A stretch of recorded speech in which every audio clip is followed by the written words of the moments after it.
All right, here we go. Another episode of the Beauty Safari.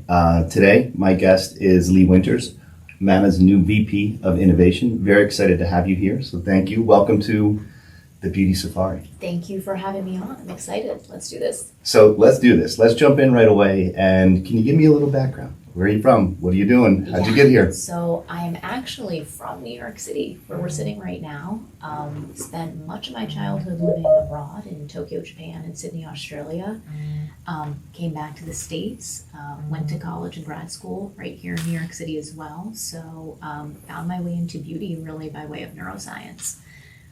Very cool. So I don't know if I had told you this. When I was younger, my dad was military. We actually lived in New York on Governor's Island. So that was during the time period when David Copperfield decided to make the Statue of Liberty disappear. So it was a cool time to live there. So elementary school, I was on Governor's Island. Now, the role that you have at Manna is a fairly new role, right? We never had a VP of Innovation. Can you tell me a little bit about it? Yeah, sure. So my role at Manna is very open-ended, which is a blessing in one way, and another way, it's a bit of a challenge, which I welcome. So how I look at my role really is through three lenses. I would say the first is looking at technical core innovation, right? That's this idea of the bucket of raw materials that drive performance in the products that we create. So that's looking at new things in green chemistry and biotech, that whole bucket. I would say the second is really sensory. Obviously, being a contract manufacturer, we're looking at technical developments that are really going to drive emotional ties to products. So that's going to be, are there new textures? Are there new sensories coming about that are going to really surprise and delight the people that we develop for? And I would say the third is really thinking about the next generation of products that can solve the challenges that we face as humans. And I sort of call that bucket evolution. So we're looking at not only the evolution of products, but how the world is changing, what is trending, how has the world and climate change affected how we're looking at UV exposure, or how has living in cities made people more mindful of increased pollution, and how can we create products that solve those problems for people. I absolutely love the way that you're thinking about innovation and what you're bringing to Manna. My opinion is when we first went through the partnership with Trout, we went out and we surveyed the industry, and what we heard loud and clear was Manna was known for a couple, I call them pillars of excellence: quality, capacity, filling an order on time and in full. What I want is for people, when they start to talk about Manna, is to continue to talk about those pillars of excellence, but think of us as where they need to go for innovation. We talked about a long time ago, the brands that are working with us. If you're not working with Manna on a new launch, you're not doing your job. Mm-hmm. So, what has your experience been so far? How many weeks are we in? Ooh, I need a number count here, guys. How long has it been? 4 months? 4 months. I think you're past the 90-day mark, Derek. You're official. It's official. So in the 90 days, what's your experience been? I know you've been with a lot of customers. I've been with a lot of customers. I've had the amazing opportunity to travel, and really, if I had to sum it up, I'd say you're thrown right into the deep end, which is an amazing way to learn. I have the great blessing of being on a phenomenal team with a lot of veterans at Manna. So everyone on my team has been there for longer than a decade, some of them close to 20 years. So talking about sitting with people that really know the business and really know the culture has been really amazing and important for me in my learning. And I felt like it gave me, an entire education in 90 days. Still a lot to learn. I would say miles to go until we sleep. But I really think that we're starting to, move the needle as far as brands coming to us and saying, like, what Manna's working on is really cool. They're working on really innovative things. And like you said, we're probably not doing our job as a brand if we're not at least knocking on their door. Very cool. So, for me, you touched on something that's important. The average tenure at Manna and the culture here. I think we're now at over 11 years average tenure with employees. So we are very blessed with the knowledge, the tribal knowledge, the experience of everyone that we have at Manna. It truly, I think, starts to set us apart. That's one of many ways that I know we have a competitive advantage. Innovation. How are you approaching innovation at Manna? I know you touched on it a second ago, but tell me a little bit more. Yeah, I would say the biggest shift for me in this role has been coming obviously from a bit more of a technical background is really understanding the role that contract manufacturers play in innovation and just how big of a sandbox we actually have to play in. It's a different world because you're working with brands that are uber concerned with price and margin, and you're trying to basically give them a Ferrari on a Honda budget sometimes. Other times, you're looking at the opposite end of the spectrum, which is you get to work with brands that have sky is the limit, amazing sort of budgets and dreams, and you're going to be able to play in that prestige space. And the beauty and the challenge of working at Manna is that we work with brands across all spectrums of beauty. So we're looking at mass brands, prestige brands, and prestige brands, and figuring out a way to give them what they want in how they're defining innovation in a way that works for them, whether that's on the ingredient side of the business, whether that's going to be on the marketing claim side. And I think that our team, as far as product development and innovation goes, does a really great job in delivering that for our customers. I love it. So we make be at Manna, usually 2 times a year, do a big trade show. We'll do Makeup New York, we'll do Makeup LA, and then multiple customized innovation shows in between those key events. We have Makeup New York coming up, and I know I just had to ask you the name or how you have it themed, but can you tell me a little bit more, synesthesia? It's hard to pronounce. It's hard to pronounce, Very hard to pronounce. but that's why we have you here. And hopefully a new noun for all the listeners out there. Synesthesia, yes. So this is the theme that we've decided on for this Makeup in New York collection in September.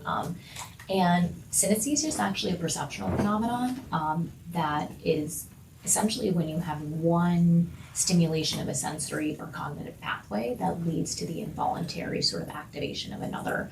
So that's basically just an extremely fancy way of saying there are some people that have synesthesia that experience colors when listening to music.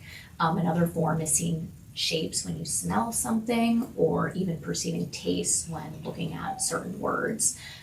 So it actually, the word synesthesia comes from the Greek syn, which means union, and aesthesis, which means sensation. So it literally translates to a union of the senses. Now, all right, that's a lot to digest. It's a lot to take in. So, when you describe it, is this a common neurological phenomenon? So, no.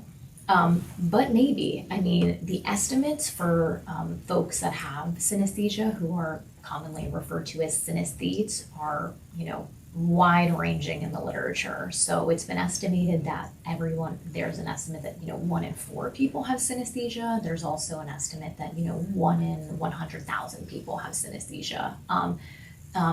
The problem here is that most studies in the psychological world that we're looking at synesthesia basically rely on synesthetes self-reporting. So there's a bias there. And basically there's this other sort of side of the coin, which is that people may not even know that they have synesthesia because they've never heard of it, or they just have no idea that how they perceive color and music or all these sort of combinations of sensory inputs together is different than how someone sitting next to them would understand that. So you may think that everybody senses things in the world the same way that you do, and that's not necessarily the case. So I would say the general estimation sort of stands at 1 in 4% of the world population has synesthesia or some form of it, but the jury's still out. And 1 in 4%, not 1 in 4. Not people. 1 in 4 people. They estimate 1 to 4% of population, but as I mentioned, there have been some folks that think that the actual occurrence of synesthesia is much higher. Now, is there anyone, either I or the audience would recognize, that has this extrasensory perception? Yeah, absolutely. I would say actually a lot of famous musicians are synesthetes with chromesthesia, which is actually sound to color synesthesia. And so some folks that have that are Pharrell Williams, Billy Joel, the jazz legend Duke Ellington, the famous composer Hans Zimmer, and also throughout history there have been some historians who have sort of conjectured that famous artists like Vincent van Gogh also, in some of his letters between his brother, sort of mentioned this, these sort of phenomenon that they sort of are yeah, we think that Vincent van Gogh was a synesthete as well. So yeah, actually a sliver, and I would say a very, very, very small sliver of this collection is actually partly inspired by my own experience with synesthesia. From when I was a very young child, I've always been able to smell and color. So I do identify as a synesthete in this olfactory visual category, which has been phenomenal in a way, to sort of understand product development from that lens and how I view things. But it's been really fun working with our team to build a collection that has been able to incorporate some new fragrances that we've never used before. Very cool. So I can't wait to see how it all comes to life. Now, I'm hoping we're going to dial it in a little bit to talk about how this translates to beauty. You know, looking at it, it's a little bit of an abstract concept to go into beauty products. How have you translated this phenomenon into the innovation that we're going to show at Makeup New York and some of our curated innovation shows? Oh, it's a challenge, but we'll take it. So essentially what we did as a product development team was, sit down and say, beauty and personal care can be exceptionally fun, even more so when we think of the requirement nowadays to have very demonstrable products on social media. Things need to show really well. There's this big energy in the consciousness of just tapping into greater self-expression. Think of the first time a baby sees something like a bubble in a bathtub. You're looking for those surprising, delightful experiences that basically present these opportunities to really play around with different sensory and amplify those experiences. So where the idea came to us to sort of dovetail this from a beauty and personal care standpoint was to look at the burgeoning field of neurocosmetics and look as an innovation team and say, there are amazing ingredients and raw materials out there in the world right now that have so much untapped potential. When we look at what we do at Manna and how we develop products for our customers, how can we take a deeper dive into the science of neurocosmetics and understand this synesthesic sort of cross-evaluation of something that you touch and might influence a sound that you hear or something that you smell that might remind you of a song that we can play around with in the product development phase. So we did look at some very early data on out of the neuroscience world, which is all sort of based in these EEG studies that show how different sensory perceptions affect the implicit and explicit experience of evaluation that these sort of testers in these studies had over products that they were using. The smell that it had affected how soft they thought the cream was, and so it's early days in that area of research, but it was definitely enough of a nugget for us to say, we want to plant a flag as an innovation team and really explore this space and see how we can create products that combine color, texture, special effects, fragrance, to really bring about these new sort of experiences for customers. Now, as you were going through this, thinking about, how do you bring innovation? How do you do things that are unique? Any special partnerships that we engaged in? Yes, so a major one for this collection was actually identifying the right partner to work with us on developing novel fragrances and aromas to bring about the exact sort of emotion and energy and just feeling of amplifying the sensory of a product via fragrance. Obviously, fragrance is a super subjective sense for most folks, right? You either love something, you might hate it. So it's always interesting to work with, especially at the mass level of product development. There's always a risk. But we worked with this storied fragrance house, Man, the wonderful French fragrance house, who were excellent partners for us in collaborating with this collection and really bringing about wonderful fragrances that elevate that sensory engagement of the products that I think customers are really going to love. Okay, so one additional thought there, right? So when you think about this sensory crossover type experience, this is relatively new to beauty. Is it new? I guess is the question I'm asking. Yes and no. So I would say no. I don't think that this idea of a sensory crossover experience is all that novel when thinking about developing beauty, color cosmetics, and personal care products. But I do think that these themes of neurocosmetics, synesthesia, frame the conversation differently for us to essentially have more advanced product development in the technology and just in the creation of what we're bringing in that platform of that sensory. So I think it's a tale as old as time that people want to create something and sort of stimulate as many senses as possible in an overwhelming way or in a not so overwhelming way, and brands make those conscientious decisions. But I think the science of the neurocosmetics and the psychodermatology aspect of it is really allowing us to use data to inform our product development decisions in a way that it never has before. So I know we usually keep our cards close to the chest, right, with innovation that we're going to show. Yep. Is there a way you can give me a sneak peek? I know Makeup New York is a month and a half away from when we're recording this. What are we going to show? Oh, so we are going to be showcasing 16 fantastic products, all inspired by neurocosmetics and synesthesia.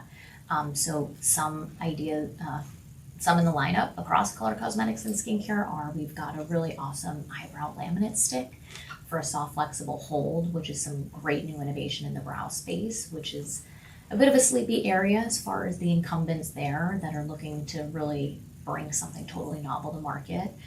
We have a fabulous volumetric clean mascara that has wonderful data on sort of lengthening and volumizing with the new component. We're working on some high performance hybrid foundations and serums and moisturizers with special effects. So utilizing some of the capabilities that we have at Manna on the manufacturing side of the business to really drive something cool in the visual. So I think some of the customers that are tuning in are going to be excited to see some of what we're showing as far as what they're looking at physically design-wise in the bottle of these lip oils and these foundations. We have a color changing product in a cleanser, which is very cool, water activated. And then we have a lip oil stick, which is a cool new, very, very awesome product format that I'm excited about and I'm actually wearing right now for anybody looking on the camera here. Some other great things. We have an awesome body deodorant serum, which is a very novel product format, which was very interesting to develop. I think there's a huge market there. Some of us on the product development team were sitting and thinking, is there by way of the market, especially for the brands that we work with, but there's some really great odor adaptive microbiome biotechnology in there that I think will be really interesting to some of the folks that we're going to be talking to. And then a jelly hydration mask, which has an amazing sensory without, some of the old chemicals and polymers that were really hard to work with. So that's a little bit of a sneak preview, but I think we're going to have a great lineup. Sneak preview is good. It sounds pretty balanced, right? It's Between balanced. color and skin? Yeah, it's balanced. I would say a little bit heavier on the color cosmetic side of the collection, just obviously being a heritage color house and having customers that are looking for products there. But by way of high performance hybrid, very well balanced. We took the time to really understand not just the product format and not just this idea of balancing synesthesia and the technology there, but how can we drive that performance angle with this sort of marketing story that we want to tell. Very exciting. So a couple of the items that you just described sound like they'd be very friendly for social media. Color changing, you just mentioned? Yes, color changing it is, and that's a consideration that we take into account as well nowadays in product development. I mean, there's social media is here to stay. A lot of the brands that we work with, some of them have multi-million followers on Instagram, and they develop their products thinking what is going to surprise and delight and what's going to perform well on a camera digitally. That we can demonstrate or give a really awesome cool factor, whether that's a wow, look at this pigment payoff, wow, look at that blooming effect of that mask. So we take that into consideration when developing products. I would say we always think about not only what's going to surprise and delight, but is there a core technology within that from an innovation standpoint that's going to offer a transformative texture or some sort of end benefit for the user beyond just being cool on TikTok or Instagram, that's really going to change the way that the entire industry thinks about what we can do by way of chemistry and physics. I cannot wait to see it. Now, knowing you and the marketing and the PD team, I assume you're going to probably tie this all together with a very unique venue and make it a true experience when people come in to see Manna's Trend. When and where? Give me the details. Yes, so we will be debuting this collection in New York City on September 18th and 19th at Levon in Chelsea on 25th Street, which is a gorgeous art gallery-like space. And that was incredibly intentional from our team in thinking about how to pair the right environment to showcase this collection. So it's going to be amazing for anyone who would like to come. Please let us know and we will slot you in for an appointment. But a big part of understanding the larger theme of neurocosmetics and psychodermatology is that, topical products can only do so much at the end of the day. We're limited by the FDA and what we can make by way of product claims and topical claims and anything else. So you have to think about how the environment plays a role in how people perceive not only your brand, but your products. And I really think that this is the next generation for Manna to explore those greater sensory experiences beyond just the physical prototypes of products. I can't wait. If you haven't made your appointment yet, please make it quick because spots are filling up quickly. So I know I'll be there. I'm looking forward to it. That's everything. Is there anything else you want to talk about? Anything you want to cover related to innovation or just cool things going on at Manna? I think that's it. Trying to rack my brain, but I think we've said everything we want to say about synesthesia in the collection and what we're building at Innovation at Manna. Very good. I'm looking forward to it. So part of this episode is also a little bit of the changing of the guard. As you guys know, I've been doing a lot of the beauty safaris and a lot of what we've been doing to talk about and hype up Manna. I'm hoping after this great experience, we can get Leigh to come on and lead the next episode, the next series, the next chapter of the Beauty Safari. Some great interviews, probably taking some people outside of Manna and talking to them about what's happening in the industry. I know you've been doing a couple posts recently, just talking about things you're seeing in the news. And I think that's very, very, very cool what you're doing. So thank you for that. And thank you for coming on the episode today. Thank you. And looking forward to this new season where, yes, we will be bringing in some outsiders, many of whom we work with or would love to work with, and just the thought leaders in the industry giving us their take on what's going on. Cool. Thanks, guys. Thank you.